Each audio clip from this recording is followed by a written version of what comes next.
नवोत्थाय जय भीम। मैं आपका दोस्त प्राजागारू आज फिर एक बार धम्मपद की एक नई कहानी को लेकर आया हूं।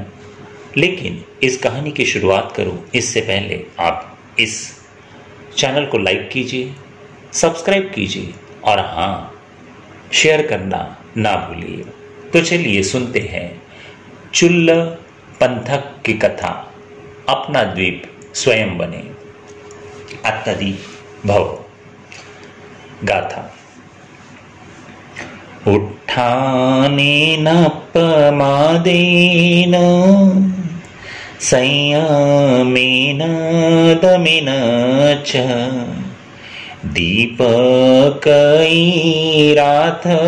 मेधावी यं ओधो नाभिकीरति।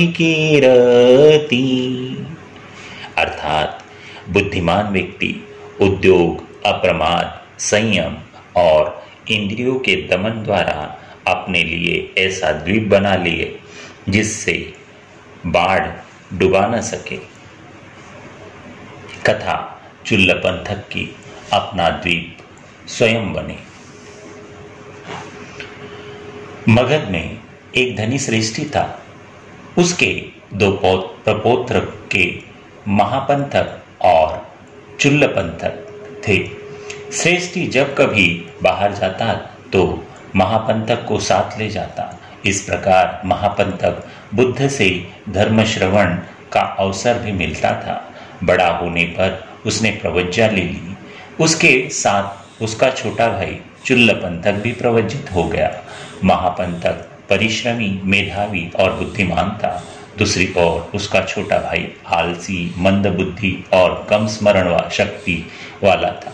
बौद्ध साहित्य में उल्लेख आता है कि एक बार कश्यप बुद्ध ने के काल में चुल्ल पंथक ने भिक्षुओं का मजाक उड़ाया था, इसीलिए वह मंदबुद्धि पैदा हुआ।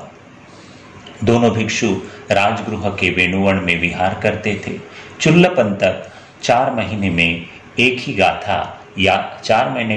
भी गाथा याद नहीं कर पाता था। अतः उसका बड़ा भाई अप्रसन्न रहता और बार बार उसे गृहस्थ जीवन में वापस चले जाने के लिए कहता। एक दिन की बात है। जीवक बुद्ध एवं भिक्षु संघ को अपने घर में भोजन के लिए आमंत्रित करता है। महापंथक भिक्षुओं की सूची बनाता है तो उसमें चुल्ल पंथक का नाम नहीं डालता है। इससे चुल्ल पंथक निराश हो जाता है। उसी समय तथागत का वहां पर आगमन होता है। चुल्ल पंथक अश्रुपूर्ण नेत्रों से उन्हें प्रणाम करता है। शास्ता उसकी मनस्थिति समझ जाते हैं। वे उसे एक श्वेत वस्त्र देते हैं तथा उस पर नमन करने के लिए कहते हैं।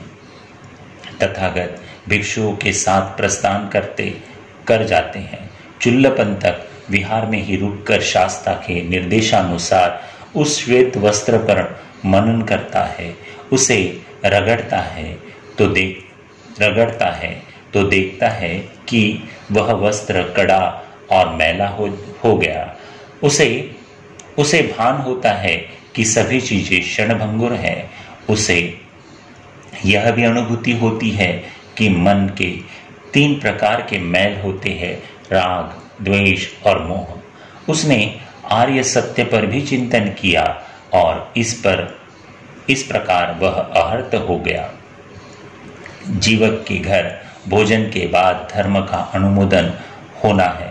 शाक्य मुनि ने कहा कि विहार में भी एक भिक्षु चुल्ल पंथक छूट गया है, उसे जाकर बुला लाओ।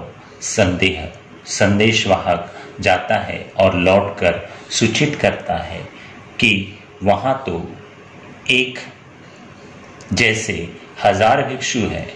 बुद्ध उसे निर्देश देते हैं कि वह जाकर नाम पूछे और जो चुल्ल पंथक नाम पर उत्तर दे उसे लेकर आए। इस बार 1000 आवाजें आती हैं। वह वापस आ जाता है। तब शास्ता उसे समझाते हैं कि जो पहले उत्तर दे उसे ही लेकर आओ। संदेशवाहक उस भिक्षु को पकड़ लेता है जो सबसे पहले उत्तर देता है। बाकी सभी भिक्षु गायब हो जाते हैं। चुल्लपंथक ने अपने रुद्धि बल से सृजन किया था। चुल्लपंथक जीवक के घर आता है। भोजन के बाद बुद्ध उसे अनुमोदन के लिए कहते हैं। चुल्लपंथक बहुत ही सुंदर ढंग से धर्म अनुमोदन करता है। भिक्षुओं में घोर आश्चर्य है। वे सभी स्तब्ध है। जो चुल्लपंथक एक गाथा भी याद नहीं कर पा रहा था, वह अहर्त कैसे हो गया।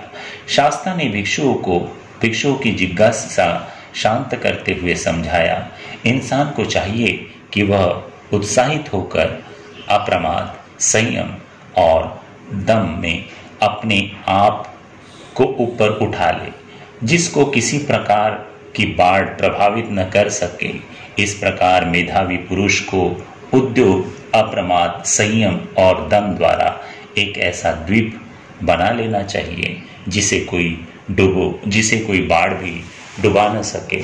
साधु साधु साधु।